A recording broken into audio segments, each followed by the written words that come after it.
সকালবেলা উঠেই রওনা দিলাম। আচ্ছা, দীঘায় গেলে তোমরা সকালবেলা উঠে কোথায় যাও?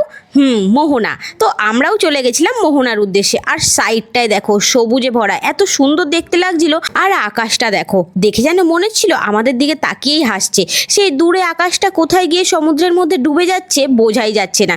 তো এইভাবে ভোরবেলা এত সুন্দর দৃশ্য এনজয় করতে করতে আমরা পৌঁছে গিয়েছিলাম একদম কিন্তু মোহনাতে। আর সেখানে পৌঁছেই আমি সবার প্রথমে দেবকে বললাম যে আমার কিছু ভিডিও ক্লিপ নিয়ে নাও, কারণ এরপরেই বেশি ভিড় হয়ে যাবে। আমরা কিন্তু অতটাও ভোরবেলাতে যাইনি, যার জন্য কিছুক্ষণ থাকার পরেও অনেকটা ভিড় হয়ে গেছিল। ওয়েদারটা দেখেই মনে হচ্ছিল যেন দুর্গাপুজো চলে এসছে। পুরো দুর্গাপুজোর যেমন শরৎকালের মেঘগুলো আকাশে ভাসে, ঠিক সেরকম ফিল হচ্ছিল। তারপরে দেখো আমি চলে গিয়েছিলাম একটু সমুদ্রের কাছে। লম্বা জামা পরেছিলাম বলে প্রথমে ভাবছিলাম যাব না, কিন্তু পরে ভাবলাম দৌড়, ভিজবে তো ভিজবে। তো যাই হোক গেছিলাম। আর এত সুন্দর বড় বড় ঢেউগুলো এসে পায়ের মধ্যে গিয়ে খেলছিল, মনে হচ্ছিল যেন ওখানেই থেকে যায়। কিন্তু কি করব বলো, আমাদের পেয়ে গেছিল খুব জোরে খিদে, তাই আমরা সেখান থেকে চলে গিয়েছিলাম খেতে। আর সেখানে সাধারণত ডিম টোস্ট, ম্যাগি এই সব কিছুই পাওয়া যায়। তো আমরাও অর্ডার করে ফেলেছিলাম ডিম টোস্ট। তো আমরা এখানে সবাই মিলে বসে বসে ডিম টোস্ট খাচ্ছিলাম। তো আমি আমার ডিম টোস্টটা শেষ করি, আর তোমরা কিন্তু আমার চ্যানেলটাকে অবশ্যই সাবস্ক্রাইব করো, লাইক করো, কমেন্ট করো। চলো ফ্রেন্ড, টাটা।